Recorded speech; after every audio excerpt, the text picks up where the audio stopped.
அண்ணா இது என்ன சுமூகமான பிரச்சனை நினைச்சுக்கிறியா பேசி தீக்கிறதுக்கு? Real estate பிரச்சனைண்ணா. ஆளுங்கெல்லாம் அரேஞ்ச் பண்ணிடுறேன், கூட்டின்னு வந்துடுறேன். நீ தயவுசெய்து போனை வைய. இவன் வேற எங்க போனான்னு தெரியல, ஆளுங்களை கூட்டின்னு வரத்துக்கு போனான். ஏன்டா இப்படி இச்சுன்னு வந்து நிக்கிறா? எங்கடா போன?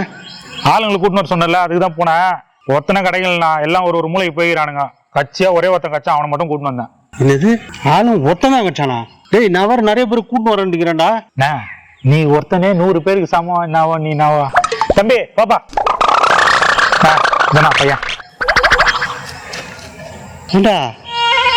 என்னடா ஆளை போடுறதுக்கு ஆளை கூட்டின்னு வாடானா நீ என்ன தக்கையா ஒருத்தரை கூட்டின்னு வந்துக்கிற? இவன் அதுக்கெல்லாம் சரிப்பட்டு வர மாதிரி தெரியலையா? பையன் பாக்கிறதுக்கு தான் ஈர் மாதிரிக்கிறான். விட்டு ஏத்தனான்னு வச்சுக்கேன், ப்ரூஸ்லி மாதிரி அப்படியே குடல்லாம் ஊறிடுவான். அப்படியே ஆளை பார்த்து எடை போடாதண்ணா. நமஸ்தே ஜி. என்னடா சொல்றான்? வணக்கம் சொல்றானா? இந்திக்காரன்ல. இந்திக்காரனா? ஏண்டா நம்ம ஊர் ஆளுங்க எவனுமே கிடைக்கலையா அவனுக்கு? போய் இந்திக்காரன் தான் கட்சானா? ஆமா, நீ இன்ஃபோசிஸ் கம்பெனி வச்சு நத்தினுக்கிற பாரு. 10 lakhs per annum கொடுக்குற நம்ம ஆளுங்களை கூட்டினதுக்கு. இப்ப எந்த வேலையும் நம்ம ஆளுங்க கிடையாது. இது கூட இவனுக்கு தான் சும்மா என்னவோ.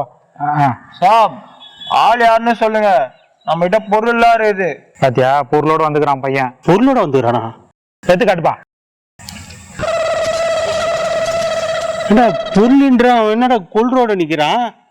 பின்ன பில்டிங் கட்டுறவன் கொல்லூர் காட்டாம என்ன காட்டுவான்?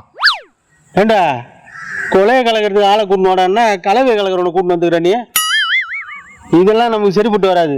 சாப் ஆள் யாருன்னு மட்டும் சொல்லுங்க, எட்டு போட்டு பேட்ச் ஒர்க் பண்ணி பூசுன்னு பூசுறான் சாப். பாத்தியானா எப்படிங்கிறான்? பாத்தியா, ஒரு டெமோ காட்டிடலாமா தம்பி? ஒரு டெமோ காட்டுப்பா அண்ணனுக்கு. எப்படி பண்ணுவேன்?